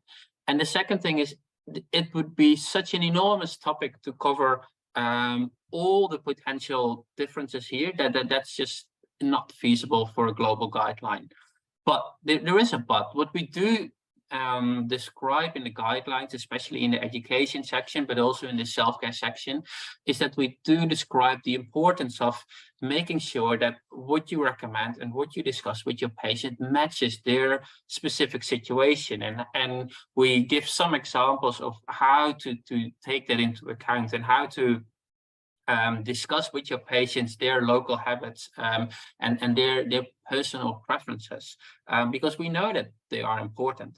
but really looking into that much detail, that is something that is more relevant for local adaptations and local translations, because it changes. But even if I look at my own country, within the Netherlands, it changes depending on the city you live in or the background that you're from. So even for our country and our guideline, we can't make specific recommendations based on that. This is really where the art of being a carer and being a clinician comes into play, where you discuss with your patient what do you do, and how can I then make sure that the recommendations, the more general recommendations, match with what you will be doing in your specific situations. But we do take this at our heart, and we'll have a look at the guideline to see what we can be maybe a bit more explicit and maybe a bit more clear in what are potential local or cultural habits that may interfere, and look at potentially published evidence. But yeah, the thing with the guideline is we really have to stick to that process and to what is published. And if there is no scientific evidence, then we have to be very cautious in what we describe, because it suddenly becomes expert opinion. And if I say something, well, who knows? I am an expert, but my knowledge may be so limited, and I know so limited of other situations, that I try to be very cautious in what I specifically say about situations that I don't know too much about. Yes, Jeb, thank you. That was a nice reply. And I would just say that you had already mentioned in your talk, and then it was also supported by Professor Nicholas, that the guidelines are the journal guidelines. Then when it goes to individual country, the 192 countries, you can't write everything in one guideline. There's going to be a very fat book. So everybody has to then individualize it, specifies it. Okay, I don't see any more questions. I saw one more question coming up, and let me take it up, because it's about translation. So the comment I see in the chat is that it's very important to translate it into various languages, like Spanish, Portuguese, and Vietnamese.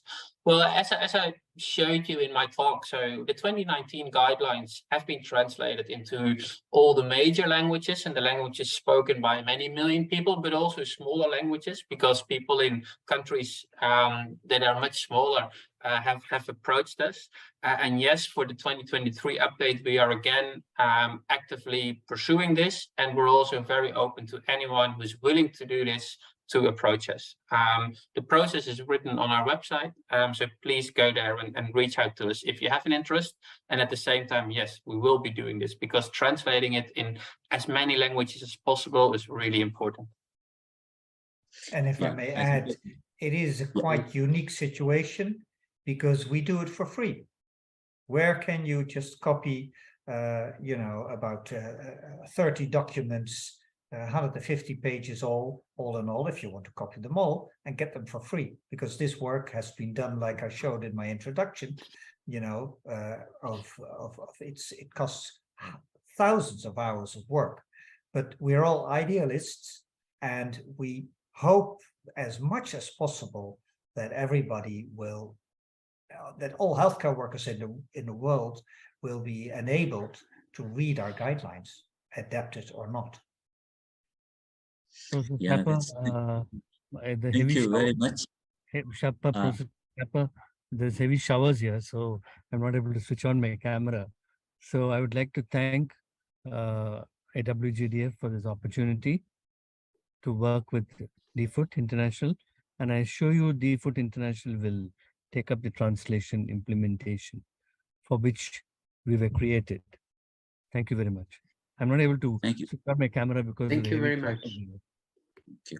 Well, again, on behalf of the whole team, thank you very much, Roberto, Abbas, and Vijay, for giving us this podium to tell people something about where we are at this stage and what we hope to aim and to reach with our guidelines. Thank you very much. Yeah, I also thank you all for a very nice, I mean, this was a really very nice brief before we go to the main thing. Before we end, there is another session, and I would ask all the participants to stay. There is a Urgo session, so if you can wait, it would be very nice. So good afternoon, ladies and gentlemen. Welcome to this sponsored symposium by Urgo. It's a pleasure for me chairing this symposium and to introduce our speaker for this afternoon.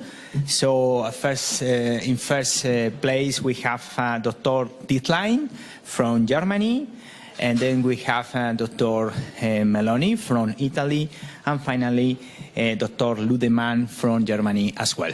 My name is José Luis Lázaro. I'm working in Complutense University in Madrid, Spain, and I'm working with diabetes food as a coordinator of the diabetes food unit over there. So the symposium is focusing obviously in diabetic foot patient, but according with the new theory or new idea that Urgo is spreading around the chronic wounds. Is concerning what kind of patient do we have, or better said, in what kind of patient this patient can have an ulcer that are at risk for delayed healing. And without any doubt, diabetes patient is some of them, and diabetes patient can develop diabetic foot ulcer. A diabetic foot ulcer is one of the etiology that can suffer for delayed healing. So Urgo investigated for a long time ago about new solution and management about this patient, and we are going to share with you some of our investigation and research concerning the management of this kind of patient and how this approach can achieve a faster healing and reduce complication in this very complex disease. So I now will give the floor to our first speaker, Dr. Dietlein from Germany, for talking about ulcer with site of infection. With this team, and as we all know, diabetic foot ulcers are at high risk of infection for many reasons. Environmental conditions are conducive to bacterial multiplication. We often saw wounds with plentiful supply of nutrients, and most of the patients has neuropathy and sometimes also poor blood supply, so that we must also improve the poor blood supply, and the wounds are often contaminated by either environmental organism from surroundings and or the patient's floor. And so there are many reasons, because the biofilm is a big problem because it inhibits the healing and can lead to local infection. So the therapy is multimodal. We need debridement, cleaning, topical treatment, and very often also systemic and antibiotic therapy. Here we have a typical example for a patient with diabetic foot syndrome. You all know the typical signs of the infection. For example, increased wound temperature, edema, increased levels of exudate, bad smell, pain, but we must realize many patients with neuropathy, they have no pain. That's very dangerous. And also extending redness. And there we consider using a special antimicrobial dressing, or very often also systemic antibiotics. So here I show you the 4 categories of the diabetic foot syndrome in aspect of infection. Category 1, no infection. We use also only standard treatment with local dressing. We need no systemic antimicrobial therapy. Then category 2 with mild infection, but the wound is not so big. Treatment here is debridement, cleansing, antimicrobial dressing, and also very often systemic antibiotics. Then category 3, moderate infection, no no systemic manifestations, but the wound is bigger. We treatment again with debridement, cleaning, antimicrobial dressing, and systemic antibiotics. In category 4, the severe infection, associated manifestation with fever, increased heart rate. Here is the danger of sepsis, and here we also need systemic antibiotics. So the general principles of infected wound management: first, we must assess the wound, especially assess the severity of the local wound infection. For example, redness, heat, swelling, pain, stasis, increased exudate. And it's important, before we begin the therapy, to have a culture, to know what kind of microbes are in the wound. We need a wound swab, often a biopsy. And then third, timely surgical intervention, especially if there's a deep abscess, necrotic tissue, or bone infection. And appropriate systemic or local antimicrobial treatment, there we have in all countries, we also in Germany, we have national guidelines. What about the use of systemic antibiotics?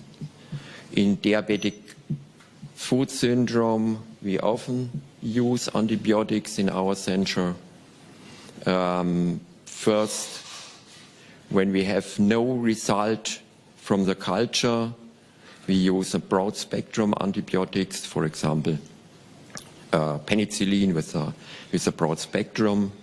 And then when we have the result of the swab, then we can treat sometimes with an antibiotic with a narrow spectrum. Systemic antibiotics are essential, especially if the patient has signs of sepsis. That's very dangerous because of the follow-up. And if the patient has sepsis, then we need intravenous antibiotics. And here we have also guidelines in our hospital for using special antibiotics. And we not use topical antibiotics in acute or chronic wounds because the results here are not good.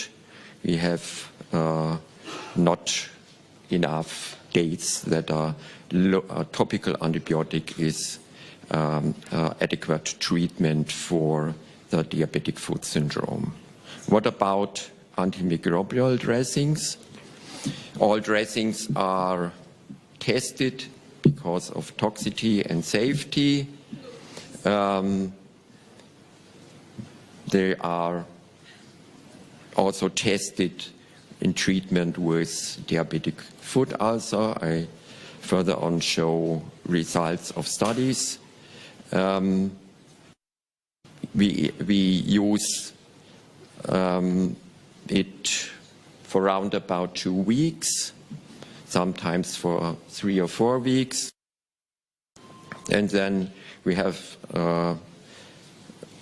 we must have a look regularly on the wound, and when the infection is away, then we change the dressing and further on use, for example, instead of Urgoclean AG, then, for example, Urgostat, with a better result of the wound healing. Wound infection, especially when we treat patients with diabetic foot syndrome, creates a vicious cycle that causes tissue damage. We have much exudate that decreases the wound healing, the presence of slus that favors microbial proliferation. A great problem is the biofilm that limits the action of the antimicrobial dressing. and the microbes delay the wound healing. So there is no chance that the wound gets better if there are many microbes in the diabetic foot ulcer. So with OrgoClean AG, we have a good possibility to complete and continuous cleaning action by the polyabsorbent fibers that remove the sludge and exudate. And also with the silver ions, we have a good antimicrobial activity.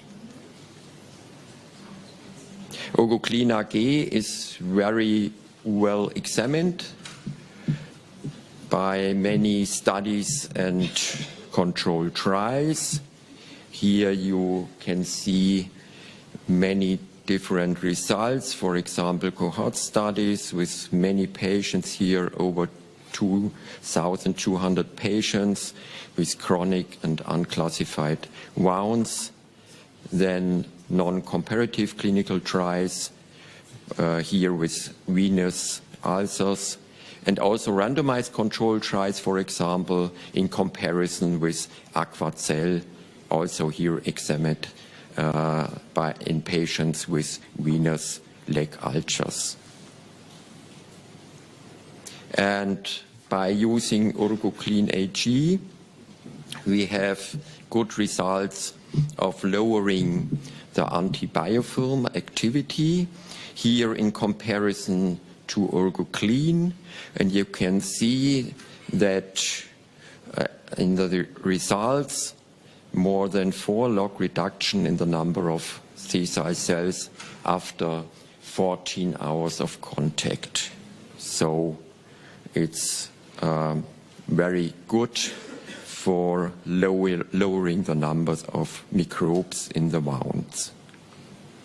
And here you can see a direct comparison to a silver competitor. Here again the comparison to Aquacel AG. And here were wounds also with microbes with many problems for us in the hospital, for example, multi-resistant Staphylococcus or Pseudomonas aeruginosa. And here you can see in comparison to the Aquacel AG that the results were better, that the biofilm activity when using OrgoClean AG was lower than when using Aquacel AG. So at the end I have one interesting example from a patient. He has a hobby, he is a hunter, and about 3 years ago, after hunting, it was March, it was very cold in Bavaria, and in the evening he goes in his hunting lodge, and it was very cold, and so he used a hot water bottle for his cold legs.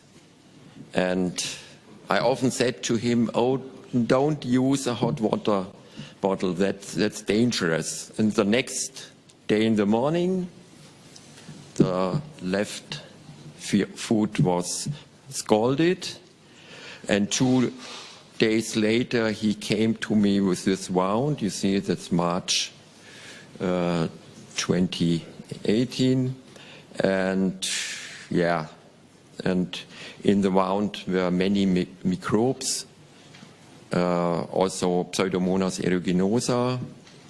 And so I began at once with debridement, with cleaning the wound, with using solutions like Octenicept, and also for local treatment, OrgoClean AG, and also systemic antibiotic therapy with a penicillin with a broad spectrum. I treated in the hospital, and it lasts around 3 or 4 months, and then the wound was healing. And yeah, so it was a good result. And in the beginning, the patient was fearing that he can lose his foot. So I come to the end conclusion. So first, identification of local infection is often difficult and usually determined on clinical assessment. Second, guidelines. We have guidelines in Germany.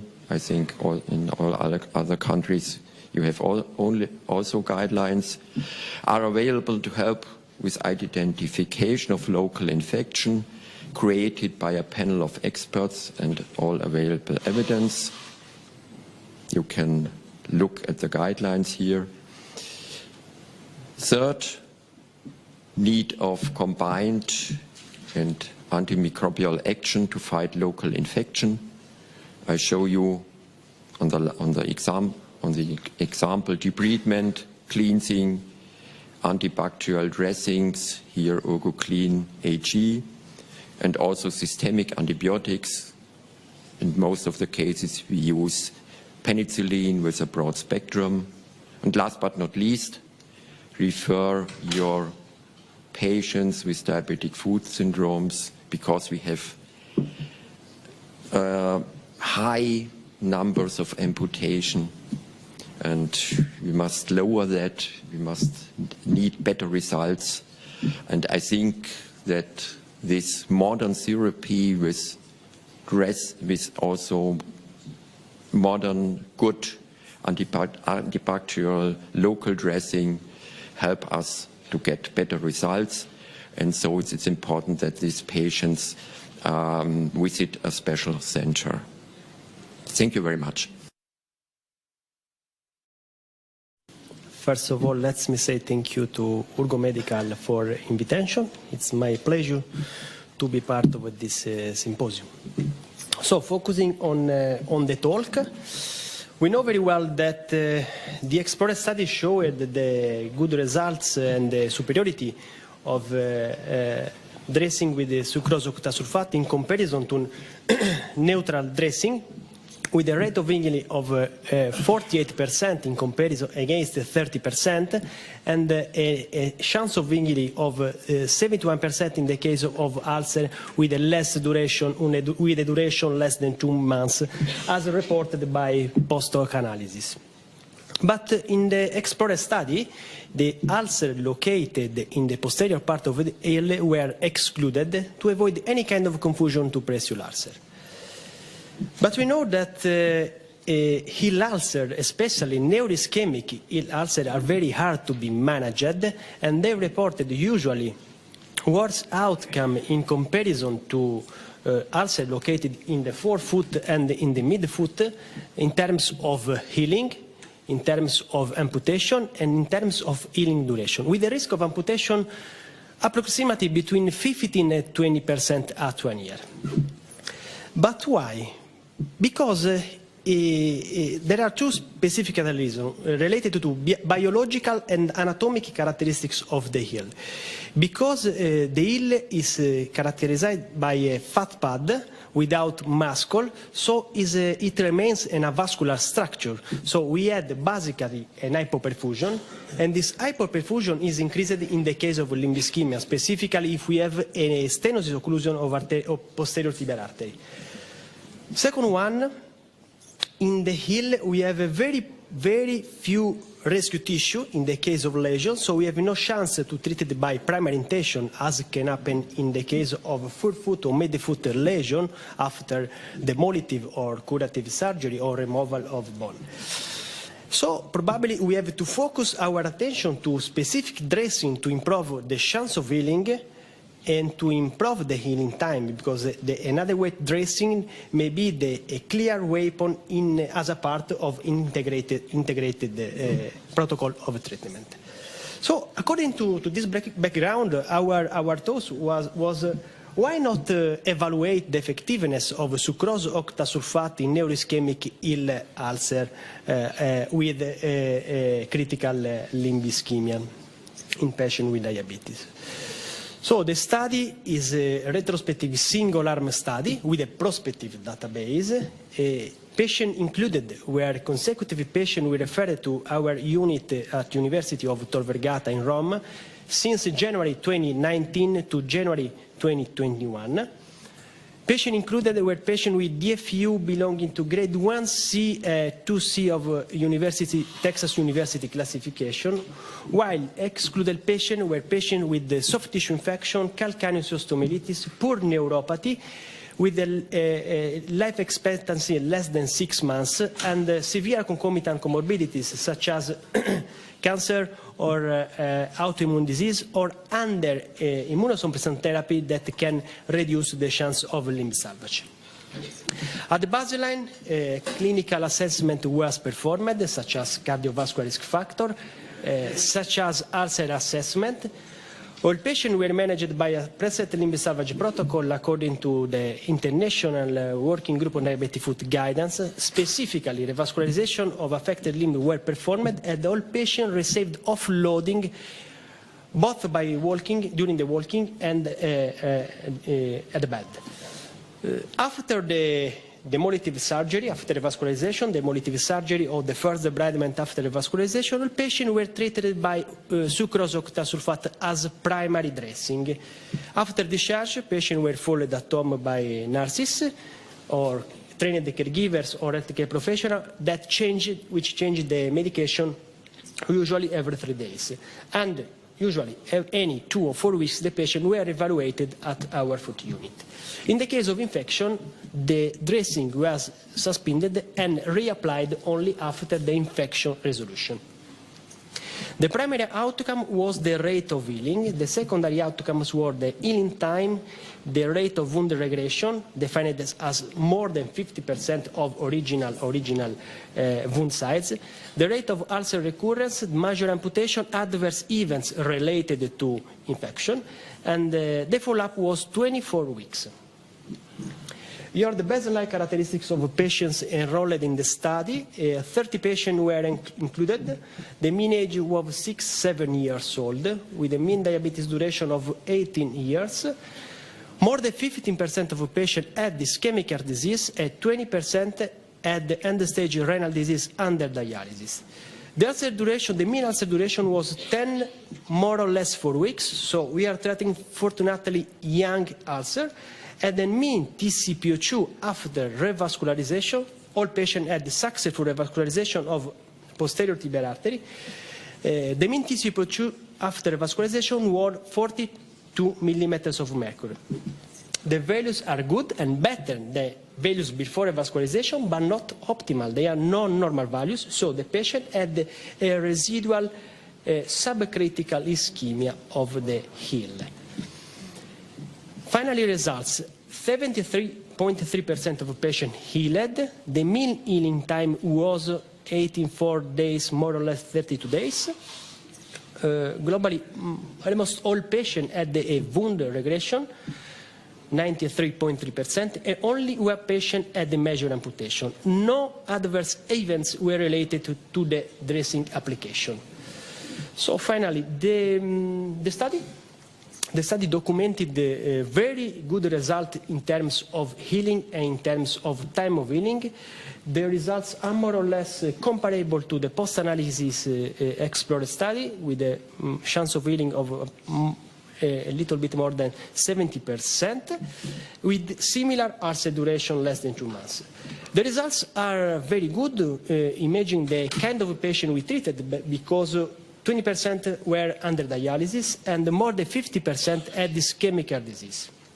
So we can see after this data that the use of sucrose octasulfate can be applied with safety, with successful in patients with heel ulcer and neuroischemic ulcer, and not only forefoot and midfoot ulcer. Of course, there are several limitations, because it's a monocentric study. The sample is very small, The study is a no comparative study, so we don't have a dressing to compare to the dressing we used, of course, but we reported the safety and the good benefits of sucrose octasulfate in terms of healing and time of healing. Some very fast, quick clinical cases. This is a patient with 64 years old, female, with a long diabetes duration, no optimal diabetic control, with an ischemic heart disease. The wound duration was 6 weeks, grade 2C of Texas University classification. After the patient received a good revascularization with the opening the anterior tibial artery and reinforcing the flow in the posterior tibial artery with many collateral in the heel area. Finally, we performed a very extensive debridement, and we applied directly from first intention the sucrose octasulfate dressing in the first week, in addition to negative pressure wound therapy. And finally, we continue the use of Urgostart after discharge. Patient had the complete healing after 22 weeks of treatment. Another patient with 77 years old with a very deep linear lesion in the heel. Also, the patient with an ischemic heart disease. The wound duration was 4 weeks, grade 2C of Texas University classification. Also, in this case, revascularization, extensive debridement, application of sucrose octasulfate with a time of almost healing in 21 weeks. Finally, another patient, a young patient, 43 years, female with type 1 of diabetes under end-stage renal disease, with a wound duration of 8 weeks, belonging to grade 1C of Texas University. Revascularization, debridement, very sharp, very soft, sharp debridement, and application of sucrose octasulfate, and healing after 8 weeks of treatment. Okay. The second part of this Urgo presentation will continue tomorrow in a global meeting. Because of constraint of the time, and we have already crossed almost 2.5 hours. So in the end, I would like to thank all the speakers of International Working Group who gave us a nice overview of the consensus. I would also like to thank the speakers of Urgo Medical, and as I said, it's going to continue tomorrow. And thanks to Emily being very cooperative. I would also like to thank the board members and all the chairs of the regions. Thank you very much for supporting and disseminating this message all over the world. And special thanks to the core team and the IT service. It's our president's office, especially Selva, Kumar, and Marini. Lastly, the big thanks to all of you, because without you delegates, this webinars was not possible. So a very big thankful to you. See you tomorrow for the global meeting. Thanks Thank to you very much. European Regional Chair, Roberto Ancini.